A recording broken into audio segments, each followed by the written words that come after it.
Bom dia, meus amados. Vamos para mais um áudio neste sábado, dia 9 de setembro de 2023.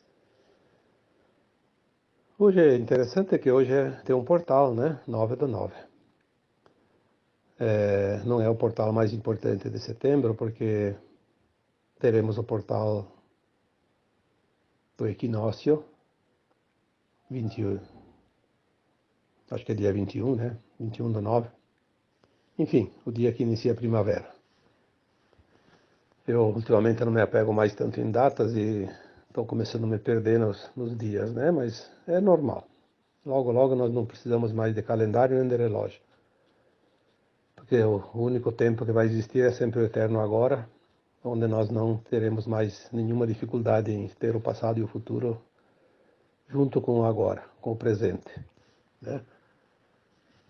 Mas enfim, 9 do 9, portal aberto.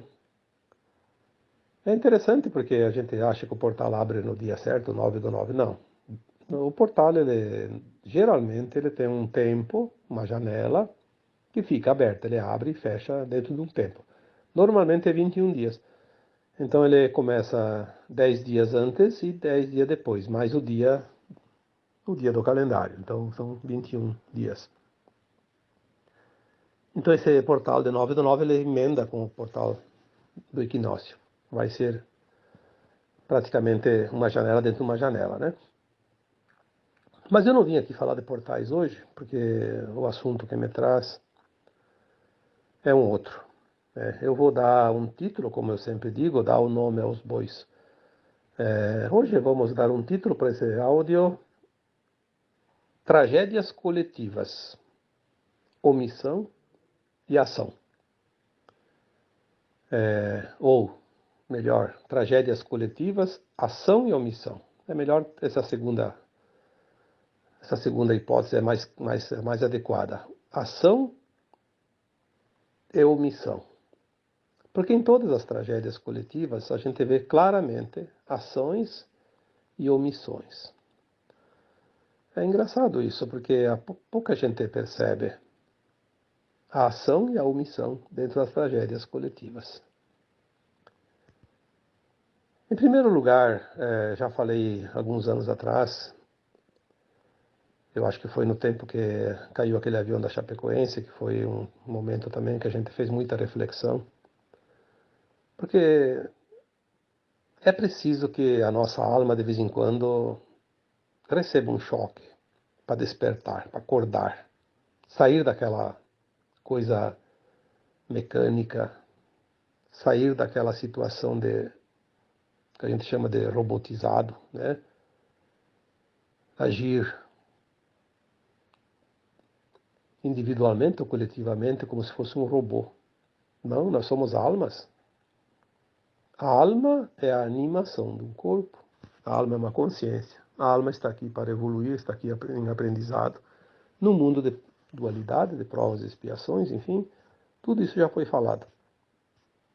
E as tragédias coletivas, elas fazem parte de um plano de alma coletivo, onde aquelas almas escolhem passar por aquela situação porque elas têm a pendência de algo de vidas passadas que precisam ser resgatadas. Então elas escolhem tempo e lugares mais ou menos que coincidirão com um fato, para que elas possam ter a oportunidade, caso não tenham feito nada até ali, que com aquela situação vivida elas possam então sim conseguir resgatar definitivamente uma pendência de vidas passadas para poder fazer a ascensão.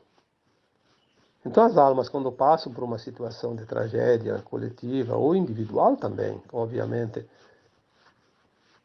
ela está recebendo a sua carta de alforria, aquela carta que é a condição da ascensão definitiva da alma. Sair do mundo de provas e expiações para um mundo de regeneração, que é o nosso objetivo de estar aqui.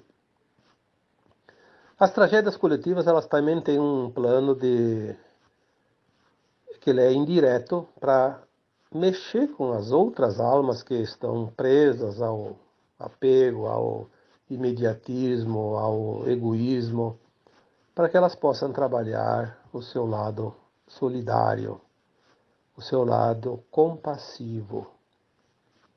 Lembrando aqui que tantas vezes foi falado que para uma alma ter a condição da ascensão, existem certas qualidades, certos conceitos éticos e morais dentro dela, e que poderíamos aqui colocar como pilares, como já disse outras vezes. E dentro desses pilares tem 3 que eu acho fundamentais. Amor incondicional, que é aquele amor desinteressado, né? A compaixão e o respeito. E nas tragédias coletivas nós podemos realmente ver até que ponto esses 3 pilares estão solidificados dentro de nós. Então, quando acontece qualquer tragédia, seja lá no lugar do mundo que for, né? Nós vemos os 2 lados, a ação e a omissão também, porque agora nada mais fica escondido. A ação, em todas as tragédias coletivas, ela sempre é mais vista e mais forte nas pessoas comuns, naquelas pessoas anônimas, naquelas pessoas que simplesmente se compadecem e têm amor incondicional suficiente dentro de si para sentir a dor do outro, a necessidade, a tragédia de uma forma mais profunda do que a maioria sente. E também tem o respeito por aqueles que sofrem, para aqueles que sobreviveram, aqueles que fazem parte daquelas famílias, daquelas situações, daqueles lugares onde há realmente as perdas. Então nós vemos isso nas pessoas. Mas engraçado que a gente não vê isso nas autoridades.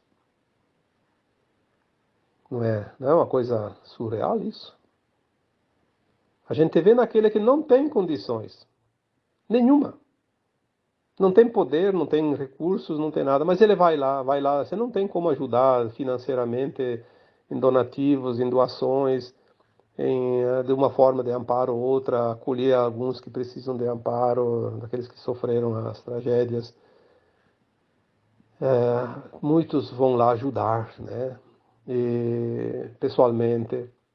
E aquelas pessoas que são as autoridades, que deveriam zelar pelo povo, pelas pessoas, a mídia que deveria anunciar a verdade, mostrar, se compactua com a força maligna para esconder, para evitar que se responsabilize quem de fato deveria ser responsabilizado, porque para tal estão na posição que estão, no cargo que estão. Né?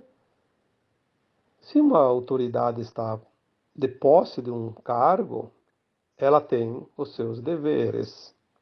E ela precisa mostrar que cumpre os deveres. Não somente por solidariedade, que geralmente eles não têm. Porque hoje quem tem o poder não tem, na verdade, né, essas qualidades é o que falta. Tem muito de uma coisa e falta tanto da outra parte, né? São as polaridades. Mas para que ele não seja criticado, que ele não seja visto como omisso, então a mídia geralmente, agora, ultimamente, faz muito isso. Ela omite os fatos, ela faz uma camuflagem,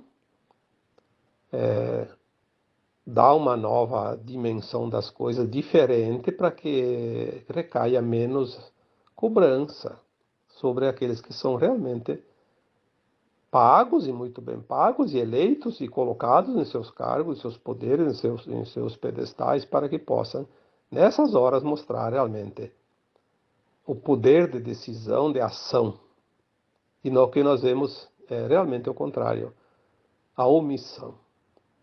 Então, a ação acaba sendo daqueles que menos responsabilidade teriam, que largam os seus afazeres, que largam as suas coisas, largam as suas coisas e às vezes até se desfazem de recursos que faz falta para eles para poder entrar na solidariedade em benefício daquele que está precisando.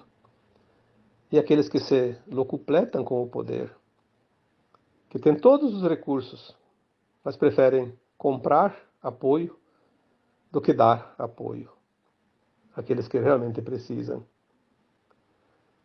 Eu vou citar dois exemplos. Não vou tão longe, porque nós temos exemplos todos os dias, todas as horas, todos os meses, todos os anos. Dois exemplos. Nós tivemos a semana passada um caso de um incêndio numa ilha do Havaí. Eu não fico guardando nomes, mas parece que era um lugar chamado La Raina, né? Mas é no Havaí. Bom, todos nós sabemos que há tecnologias que sempre foram escondidas da humanidade, que são armas poderosíssimas. O engraçado é que as tecnologias que trazem benefício inimaginável para as pessoas, elas são suprimidas, mas aquelas que podem causar danos irreversíveis, elas são utilizadas e ainda são escondidas da humanidade para que não seja jogado contra tais pessoas essa responsabilidade, né? Nós vimos lá naquela ilha, como vimos em tantos outros lugares, como na Califórnia há uns 2 anos, e em outros lugares recentemente, esses incêndios que quem não está lá nem sabe o que aconteceu, mas é importante que as pessoas procurem se informar que não são incêndios normais. São armas escalares usadas tecnologicamente por recursos que nós nem imaginamos e que elas são direcionadas. Elas escolhem a dedo a propriedade que tem que ser consumida, ou que não pode consumir ou pelo fogo, tem que deixar salvo, né? É uma operação cirúrgica, uma precisão impressionante. Tanto é que as pessoas que conseguiram imagens que a mídia não mostra e jamais vai mostrar, barcos incendiando no meio da água, no meio do mar, pessoas queimando no meio da água. É interessante isso. Mas ninguém que devia dizer é isso, é aquilo, se levanta. Por quê? Porque a guerra é a informação contra a desinformação. E ninguém se importou, ninguém sabe quantos milhares de pessoas morreram daquela forma, quantas pessoas perderam as propriedades. E que sim, agora aquele que te quebra a perna te oferece a muleta, né? É sempre assim. Aliás, ele não oferece a muleta, ele quebra a perna e te vende a muleta. Se ele desse pelo menos a muleta, seria menos dramático. Vai te vender a muleta. Então agora vão financiar alguma propriedade em outro lugar, porque lá é um lugar valioso. E numa outra situação, um outro lugar, é assim, né? Quer lá em tal lugar ter uma casinha para você, vai financiar, vai pagar o resto da vida. O que era teu não existe mais. Todo o jogo de interesses, né? Mas o que me traz hoje é uma reflexão que aconteceu esta semana, que foi aquele, sim, um evento meteorológico simplesmente fora do comum, uma quantidade enorme de chuva num único lugar em pouco tempo, né, poucas horas, poucos dias, numa região serrana, onde as águas não têm espaço. Porque se fosse uma planície, ela se alarga, ela tem espaço. Então, por mais que ela inunde, alague, ela não consegue levar, porque ela só vai molhar, vai submergir. Mas numa região serrana, quando a água sobe, ela pega uma velocidade incrível, porque tem o desnível. E ali o que tiver na frente vai, seja árvores, seja animais, seja propriedades, seja estradas, seja pontes, o que tiver, redes elétricas. E nas regiões montanhosas, geralmente as comunidades se desenvolvem nos vales, porque tem a facilidade da água, tem a facilidade de construir uma estrada, puxar uma rede elétrica. Então as comunidades se desenvolvem ao longo dos rios. Pequenos rios, não são rios muito grandes, porque na serra não são tão grandes, mas que eventualmente eles se tornam uma armadilha também, é óbvio, e tem sempre um risco maior. Mas há regiões, como essa região do Rio Grande do Sul, que foi atingida essa semana, é uma região de imigrantes, né, europeus, a maioria italianos, alguns alemães, outros de outras raças também, de outros países, mas são pessoas que enfrentaram uma imigração e desenvolveram ao longo de um século e meio, em média, um grande progresso. Trouxeram o progresso, trouxeram o desenvolvimento de uma região, transformaram em riqueza o seu trabalho e geram recursos para si, para os outros e para o Estado, para os governantes, principalmente, que são aqueles que recebem o grande quinhão de quem trabalha e que são aqueles que deveriam zelar pelos seus povos, pelos seus contribuintes, principalmente, se não for pelo amor, pelo menos pelo interesse dos recursos gerados. Mas a gente não vê uma coisa e não vê outra, né? Além de tudo, é uma região que eu conheço bem, porque eu nasci na minha infância, me banhei naqueles rios. Era o meu banho. Não tinha chuveiro, não tinha luz, não tinha energia elétrica, né? Não tinha nada, então a gente ia tomar banho de rio. Era o rio que nos lavava, a água do rio. A gente ia para a roça, trabalhava, se sujava todo com terra, com poeira, com barro. E depois a gente ia para o rio se lavar para depois ficar dentro de casa à noite e dormir e acordar no outro dia e trabalhar de novo. E nessas águas eu me banhei. Nessas águas, desses rios, dessa tragédia. As nascentes, né? O rio que passava em frente à minha casa era um rio chamado Rio Guabiju, que entra num outro rio chamado Rio Carreiro, que depois entra junto com outro afluente, o Rio das Antas, e forma o Rio Taquari. Que depois, logo abaixo, eu pego mais um rio, que eu acho que é o Guaporé, e forma um rio ainda maior, mas continua como Taquari até Porto Alegre, né? No delta da Lagoa dos Patos, né? Não são rios muito grandes, mas são rios que vão criando corpo. Mas onde houve mais a tragédia é onde o rio ainda não é tão grande, né? É ali nas margens do Rio das Antas, do Rio Careiro e depois, sim, já o Taquari. Uma região que eu tenho lembranças dos lugares, porque eu andei para aquelas regiões, convivi naquela região, né, um tempo de criança principalmente, e mais recentemente, às vezes eu passo por lá também.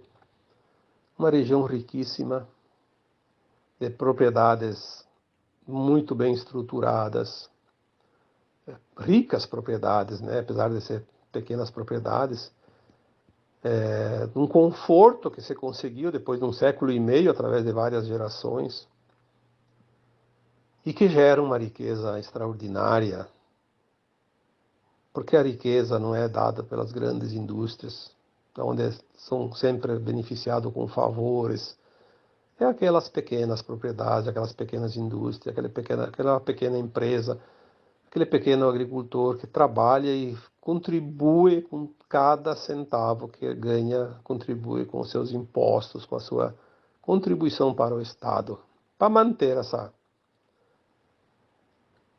esse grande cabide público que sobra gente pelos cotovelos e não se sabe onde colocar mais os cargos, com ricos salários, que vivem no conforto do ar-condicionado, das viagens aéreas, e que não se importa nem um pouco de onde vem o seu dinheiro, do seu salário.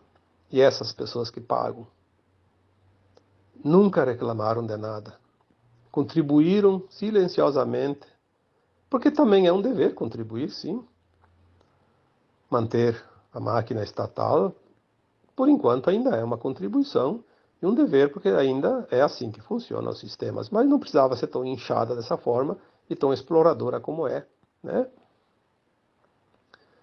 E foi essa região que essa semana passou por uma catástrofe que ninguém que está fora pode imaginar.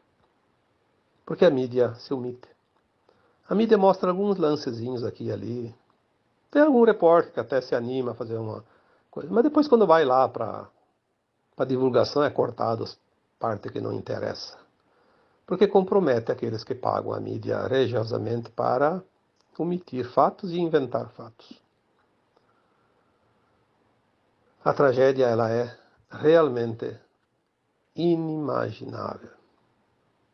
É tão grande que eu nem assisti nada. Vi algumas informações. Aliás, nem sei quantas pessoas desencarnaram, porque não assisto o noticiário. Eu sei que são muitas dezenas já confirmadas, mas pode chegar a centenas, porque tem muita gente ainda que não foram encontradas. Porque uma enchente dessa leva pontes inteiras, não vai. Como é que vai achar um cadáver depois aonde e como, né? Mas é uma tragédia realmente muito grande.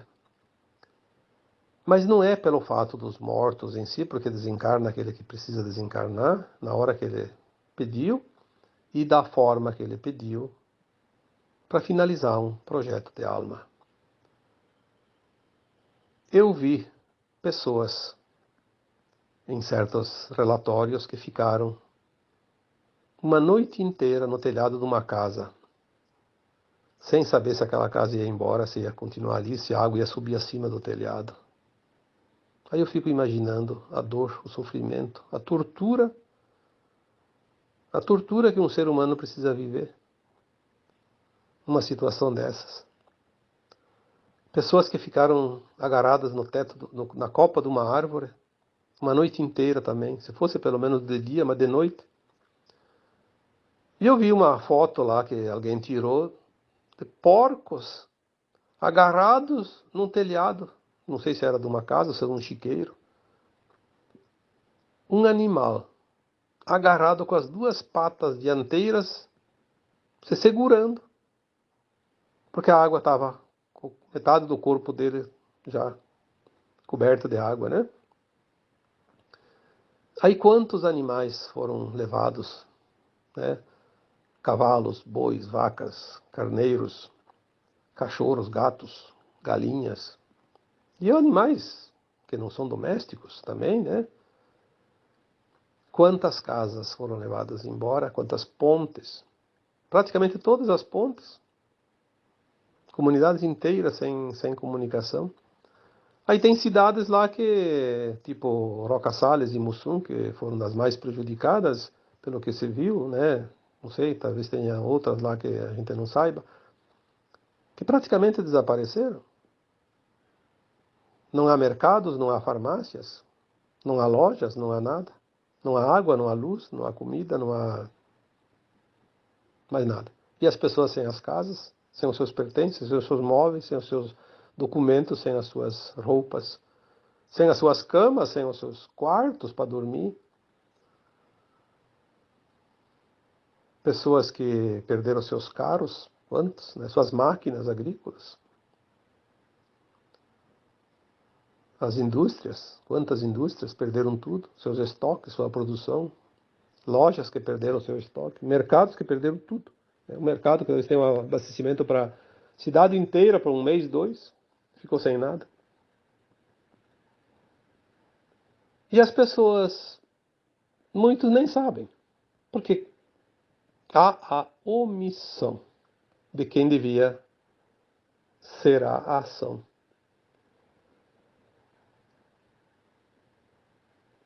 Muitos dizem assim, mas aquilo lá é normal. Aí eu penso, lembra dos três pilares, amor incondicional, compaixão e respeito. Olha, isso não é para os outros, não. Isso é para você.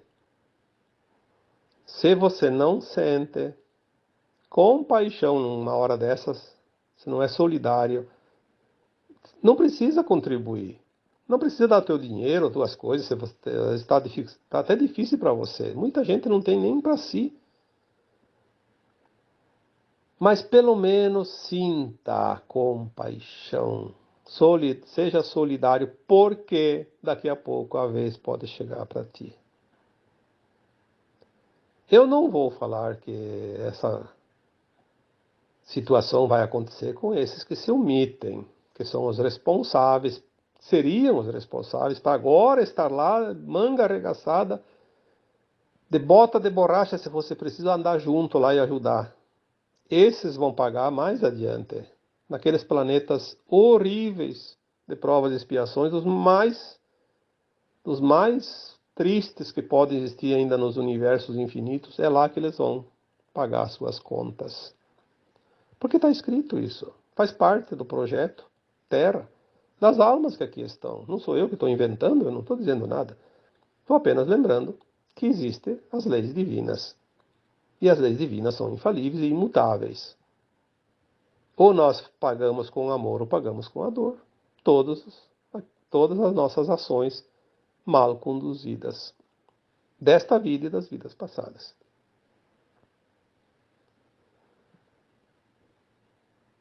Eu não vejo outra alternativa a não ser algumas ocorrências ainda acontecerem para demover certas almas da sua dureza. Porque tem almas boas que estão duras por não fazer nenhum esforço para mudar. Mas elas já teriam ainda condições, sim, de fazer a sua ascensão e ir para a nova Terra.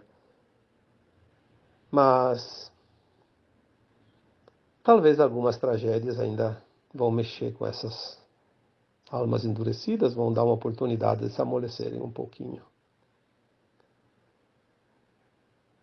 O que nós temos visto é a ação da comunidade, das pessoas de bem. Eu vi um áudiozinho que eu recebi aqui, uma pessoa lá que estava na coordenação dos trabalhos pedindo que não mandassem mais alimentos e coisas, porque senão ia acabar se perdendo, que já tinha suficiente. O que eles precisavam mesmo era de ação para reconstrução. Pessoas que fossem ajudar a limpar, construir, organizar, ajudar aqueles que estão sem casa, sem lugar para ficar, sem comida, sem água, achar lugares para eles, e, enfim, esse trabalho de logística, né? É preciso, sim, que a comunidade aprenda com as coisas e a gente vê como tem gente fantástica nesse mundo. Em todos os lugares, não só aqui no Brasil, não só nessas situações que foram narradas aqui, mas em todos os lugares, em todas as circunstâncias. Por isso que 1/3 da humanidade está pronta para a ascensão. E por isso também que 2/3 não estão prontos. Porque há muita omissão. E tem gente com a cara deslavada, né, de dizer que é bem feito porque isso, porque aquilo, porque sempre tem alguns interesses ideológicos e políticos por trás, que tem gente que carrega a bandeira do Satanás e nem sabe. E ainda se vangloria e desfila como vencedor. É lamentável ter que dizer isso e eu não gosto de falar nesses termos porque não faz bem nem a ninguém, nem a mim. Mas tem horas que parece que tem um caroço de abacate que tem que cuspir. E é nessas horas que a gente deve dar um murro numa mesa, como fez o Cristo quando chutou os fundilhos daqueles mercadores do templo e enxotou-os de lá.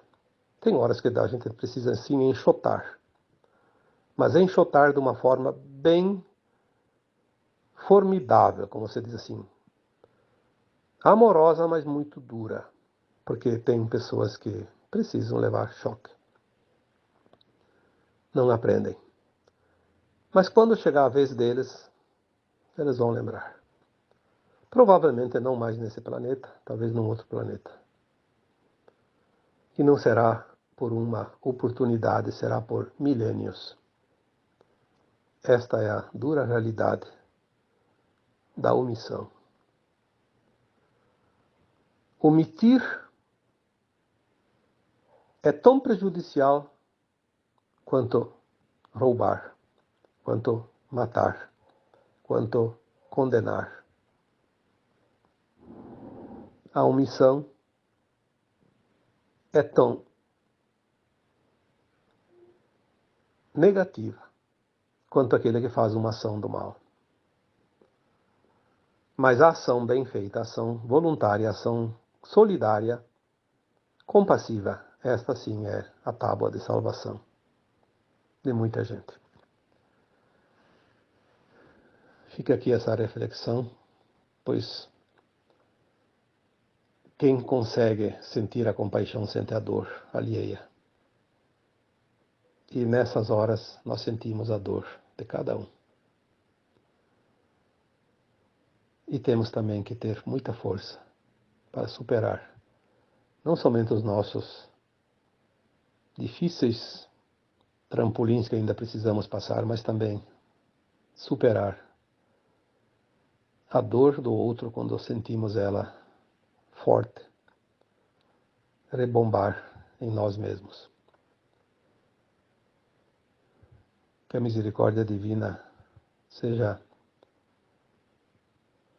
generosa com todas as pessoas que estão passando por dores e sofrimentos,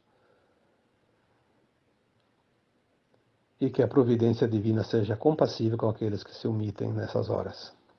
Aqueles que deviam agir e se omitem. Aqueles que deviam ser solidários e ainda encontram motivos e ocasiões para rir da desgraça dos outros. Façamos então essa reflexão, porque os sinais já são dados há muito tempo e eles vão continuar até o fim, até se concretizar, até se completar toda essa transição planetária que está próxima de findar. Eu agora vos deixo um abraço de luz em cada um de vocês. Namastê.